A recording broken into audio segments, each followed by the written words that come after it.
Saudara, terima kasih Anda masih menyimak obrolan pagi di kesempatan pagi hari ini bersama saya Wana Gastia. Dan masih kita berbicara layanan disabilitas atau D ya. Masih bersama dengan kita, beliau adalah Kepala UPT Layanan Disabilitas Bidang Pendidikan dan juga Resource Center Kota Yogyakarta. Ada Ibu Diah Junila Handayani SE, dan juga ada penelaah teknis kebijakan UPT Layanan Disabilitas Bidang Pendidikan dan juga Resource Center Kota Yogyakarta. Ada Bapak Safiul Hadi SIKOM. Tadi sempat dijelaskan terkait dengan terbentuknya UPT Layanan Disabilitas dan untuk siapa saja. Kita akan tanya nih terkait dengan layanan yang diberikan oleh UPT Layanan Disabilitas ini.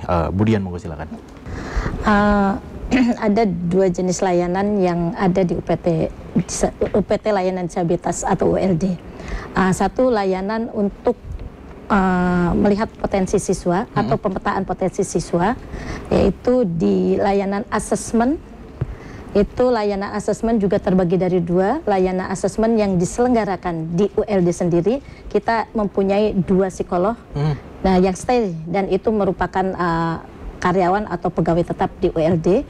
Dan untuk layanan asesmen lainnya itu layanan asesmen kunjung sekolah. Nah, yang dimaksud dengan layanan asesmen kunjung sekolah ini adalah layanan asesmen yang diberikan apabila di sekolah tersebut ada lebih dari 10 siswa yang diduga berkebutuhan khusus.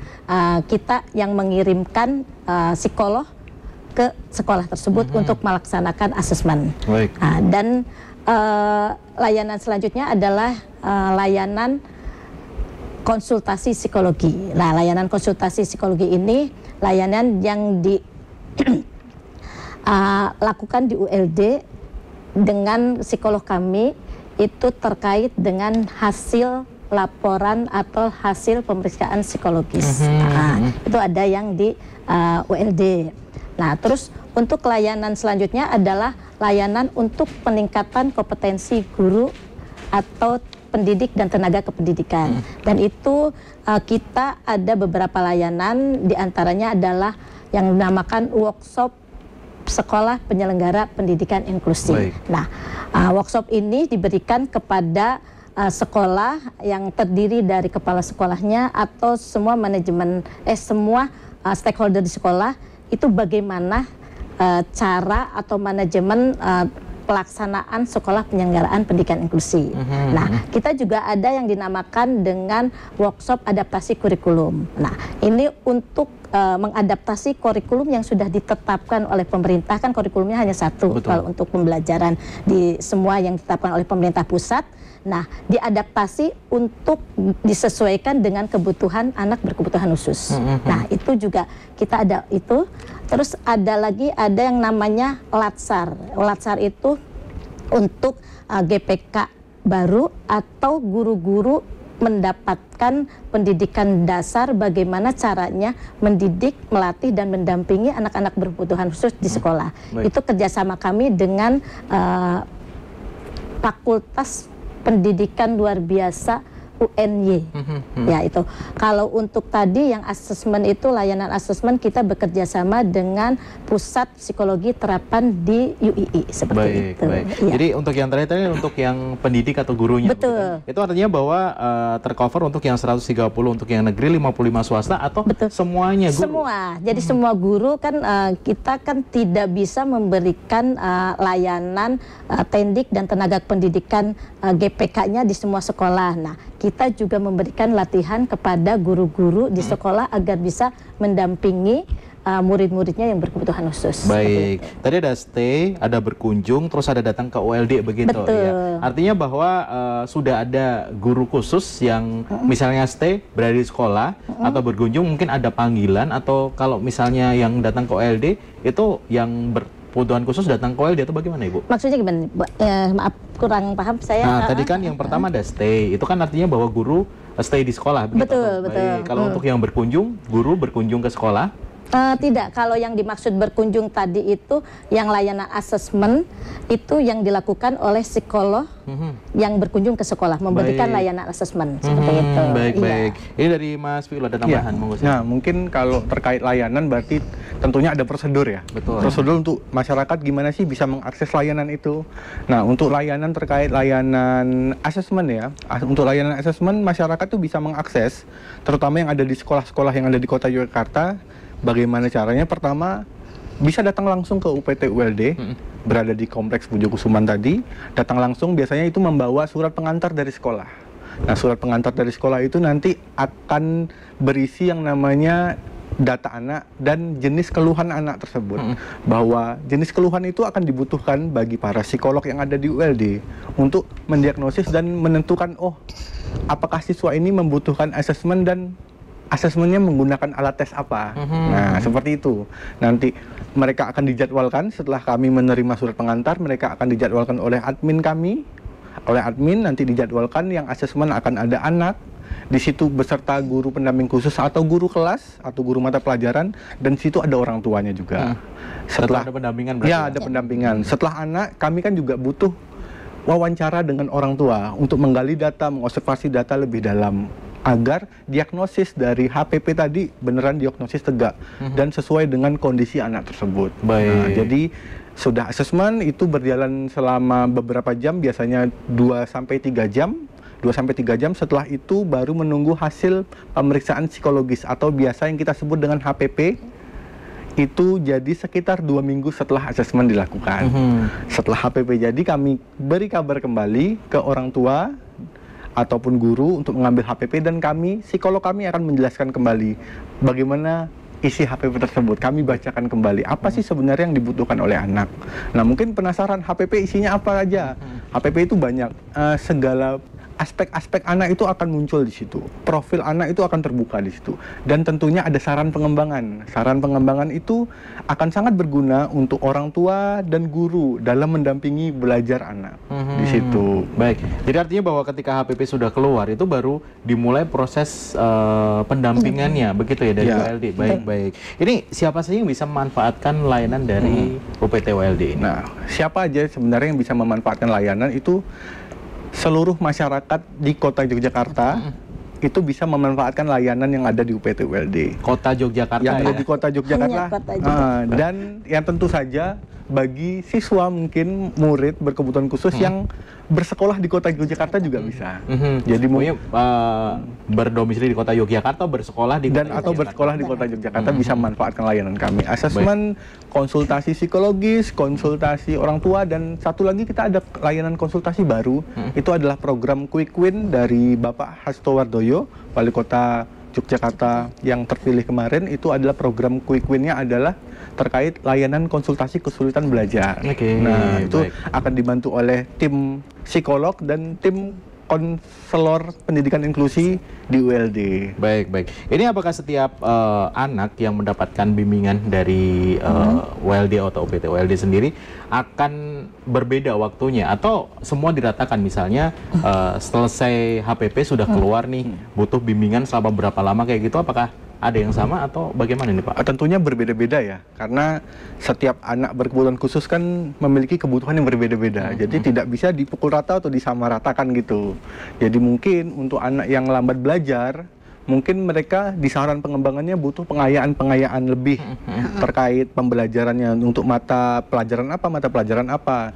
Nah, mungkin untuk anak yang disabilitas intelektual dengan kemampuan tingkat intelektualnya kan lebih di bawah tadi ya. Iya. Nah, mungkin membutuhkan hal-hal yang lebih dalam lagi, butuh pendampingan yang lebih dalam.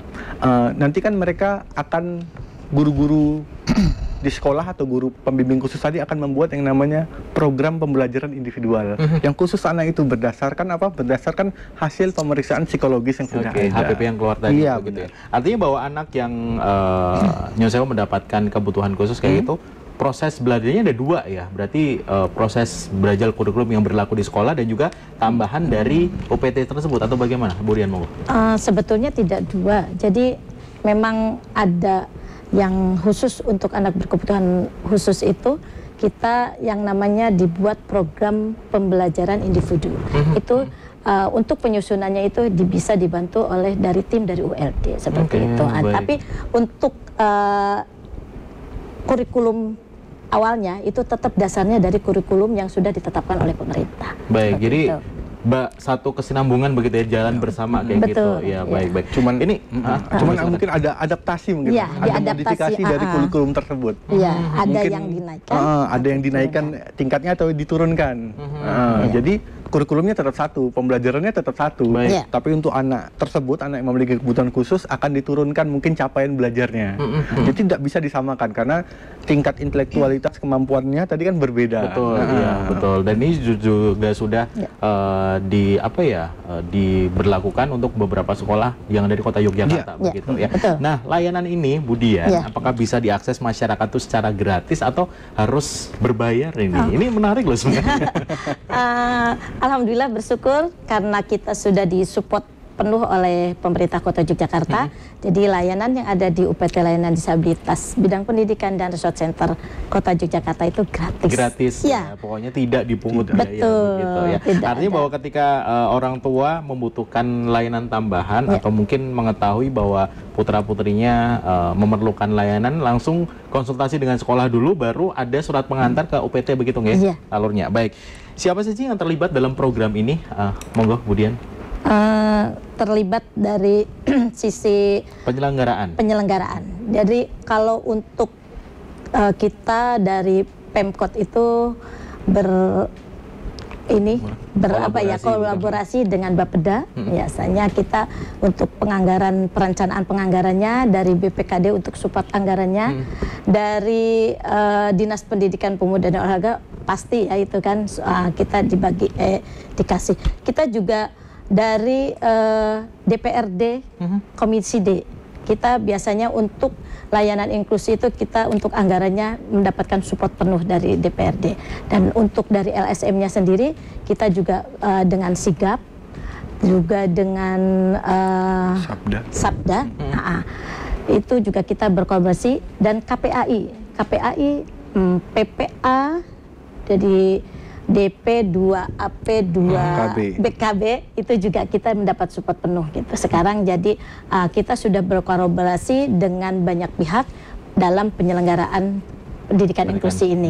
Baik. Untuk dari akademisi kita mendapat support penuh juga dari UNY, dari UGM di psikologinya, terus dari UAD untuk narasumber juga, dari UST juga kita sudah berkolaborasi. Baik, luar biasa ya support dari masyarakat, dari stakeholder kayak gitu ya, untuk bisa memajukan pendidikan khususnya inklusi kayak gitu ya. Nih, kalau berbicara soal yang namanya pendidikan, tadi kan sempat dijelaskan juga sama Budian ya, terkait dengan bahwa tidak hanya psikolog maupun guru-guru yang masuk di UPT OLD begitu ya. Nah, ini peran guru, sekolah, orang tua untuk bisa memajukan yang namanya pendidikan inklusi untuk nyonseo putra-putri yang disabilitas itu bagaimana, Budian? Perannya sungguh besar sekali karena pendidikan inklusi atau pendampingan terhadap anak berkebutuhan khusus itu tidak mungkin bisa berjalan tanpa peran atau keterlibatan antara orang tua, pihak sekolah, dan pihak gurunya. Jadi setiap anak berkebutuhan khusus itu mendapatkan pelajaran di sekolah, otomatis di rumah juga harus didampingi untuk apa sih yang diterima di sekolah tadi, nah itu diteruskan di rumah juga seperti itu. Dan peran orang tua ini kalau untuk anak berkebutuhan khusus itu dimulai dari mempersiapkan anak tersebut dari mulai bangun tidur sampai siap untuk berangkat sekolah, terus diantarkan ke sekolah, dan di situ dilanjutkan perannya pihak sekolah untuk memberikan pelajaran, pendampingan terhadap anak tersebut sampai dia didampingi sesuai dengan potensi yang dimiliki. Karena anak berkebutuhan khusus itu untuk pendampingannya kan disesuaikan dengan kondisinya atau potensinya masing-masing. Baik, artinya bahwa peran orang tua, guru, dan semua juga harus bisa mendukung begitu. Betul. Ya. Terkadang orang tua juga tidak bisa mengukur juga terkait dengan potensi anak itu sampai sejauh mana ya, dan ini peran dari UPT OLD bisa mengakomodir kayak gitu ya. Baik, Budian dan juga Mas Fiul, kita akan jeda dulu untuk commercial break, dan untuk Anda saudara kita akan segera kembali ya. Obrolan masih ada satu segmen lagi, layanan disabilitas di UPT Layanan Disabilitas. Segera kembali untuk Anda di obrolan pagi.